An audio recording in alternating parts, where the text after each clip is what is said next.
xabsigan uu maanta ka dhagax dhigay ra'iisul wasaaraha xukuumadda federaalka Soomaaliya Mudane Xasan Cali Khayre duleedka magaalada Baydhabo ayaa lagu sheegay inuu noqon doono mid ka mid ah xabsiyada ugu wanaagsan ee xagga daryeelka maxaabiista dalka isla markaana maxaabiistu ay ku heli doonaan daryeel iyo dhaqan celin wanaagsan.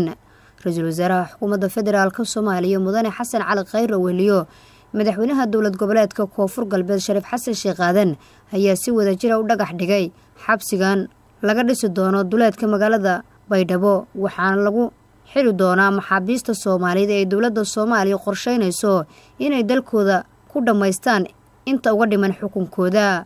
wasiirka cadaaladda ee xukuumadda federaalka Soomaaliya Abukaati Xasan Xuseen Xaaji oo warbaahinta la hadlay ayaa sheegay in xabsigani maanta la dhagax dhigay uu qayb ka yahay qorshaha xukuumadda ee daryeelka maxaabiista iyo horumarinta xabsiyada dalka.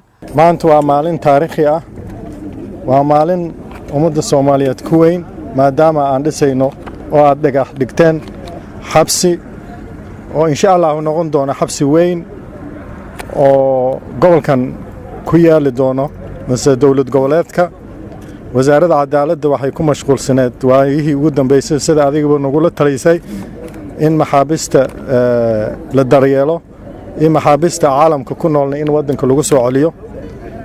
dadaalkaada aad iyo aad u dheeraa oo ahaa maxaabiista Ethiopia laga keenay, maxaabiista kale oo laga keenayo India, maxaabiista hadda laga keenayo Seychelles, iyo maxaabiis kale oo dalka xabsi la'aan u joogtay. xabsigan maanta inaan u dhagax dhigto aad iyo aad baan adiga madaxweynaha ba idinku mahadinaya. ummadda Soomaaliyeed kulay taariikh buu u yahay. run ahaantii arrintan arrin wanaagsan way insha Allah dowlad goboleedada kale inaan ka hirgelino yaan ku rajaynaya. aad iyo aad baad u mahadsantihiin.